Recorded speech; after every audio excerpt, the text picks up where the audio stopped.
আসসালামু আলাইকুম। আমি এখন আলুর সালাদ বানাবো। তার জন্য আমি এই ভিনিগারটা নিব 2 চামচ।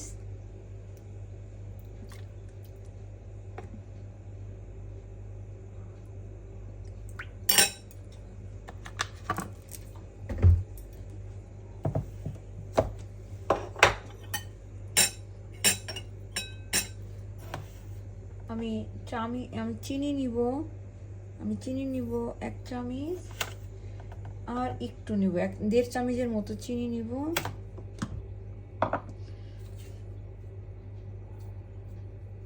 হাফ চামচ লবণ নিব, হাফ চামচের একটু কম নিব।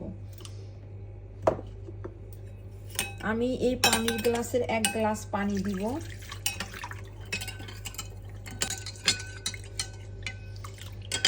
আমি এখন এটাকে খুব ভালো করে মিশাবো, যেন কোনো ধরনের সুগারটা না থাকে, একদম মিশে যায়। আমার সুগারটা পুরো মিশে গেছে। এখন আমি এখানে আমি আলু নিয়েছি, বড় বড় 3টা আলু নিয়েছি। এখন আমি এই সুগারের এই পানিটা আমি এখানে দিয়ে দিব। আমার আরেকটু পানি লাগবে, আমি আরেকটু পানি দিব। আমি এখানে কাঁচামরিচ, এখানে আমি 4 ভাগের 1 ভাগ পেঁয়াজ নিয়েছি, আর একটা কাঁচামরিচ নিয়েছি। ঝাল অপশনাল, আপনারা যদি কেউ ঝাল খেতে না পারেন তাহলে দিবেন না প্লিজ। আর এখানে ধনেপাতা নিয়েছি।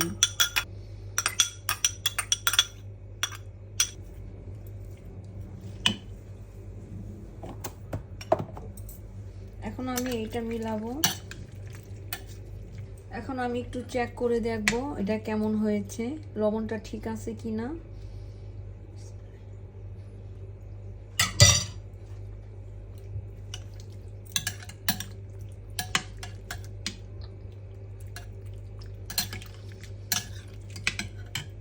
আমার আরেক চামচ ভিনেগার লাগবে, একটু টক কম হয়েছে।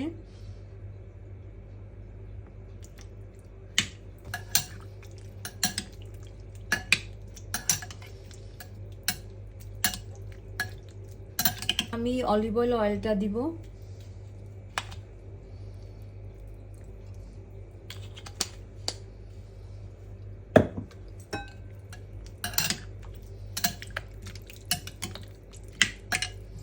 এটা অস্ট্রিয়ান ভাষায় যে কার্তোফেল সালাদ বলে ডয়েচে, আর বাংলাদেশে মানে আমরা আলুর সালাদ বলি। আমাদের বাংলাদেশের মানুষের কাছে যদি এই ভিনেগারটা না থাকে তাহলে কোনো সমস্যা নাই, আপনারা এই ভিনেগারটাও ইউজ করতে পারবেন। এটা আমাদের দেশে অ্যাভেলেবেল পাওয়া যায়, এই ভিনেগারটাও আপনি ইউজ করতে পারবেন। আমার এই সালাদটা যদি আপনাদের পছন্দ হয়ে থাকে, আপনারা বানায় খাবেন। বানায় খাওয়ার পরে যদি আপনাদের ভালো লাগে তাহলে আপনার বন্ধু বান্ধবদেরকেও খাওয়াবেন। আপনারা ভালো থাকেন, সুস্থ থাকেন এই কামনা করি। আমার জন্য দোয়া করেন, আপনাদের জন্য দোয়া করতেছি। আল্লাহ হাফেজ।